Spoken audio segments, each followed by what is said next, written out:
السلام علیکم ورحمۃ وبرکاتہ۔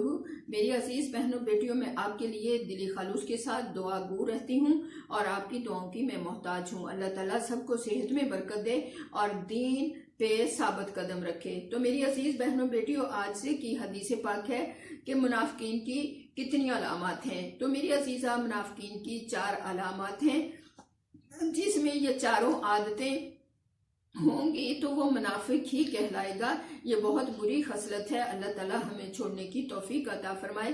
نمبر 1، جب کسی کے پاس کوئی امانت رکھ دی جائے، کیا چھوٹی سے چھوٹی چیز ہو یا بڑی سے بڑی ہو، تو اس میں وہ خیانت کر جائے۔ تو میری عزیزہ، نمبر 2، جب بات کرے تو وہ جھوٹ بولے۔ نمبر 3، جب وعدہ کرے تو پورا نہ کرے۔ نمبر 4، جب کسی سے لڑائی کرے تو گالیوں پر اتر آئے۔ یہ بخاری شریف کی حدیث پاک ہے، ابن عمر رضی اللہ تعالیٰ عنہ سے روایت ہے۔ اللہ تعالیٰ آپ کو مجھے بچنے کی توفیق عطا فرمائے۔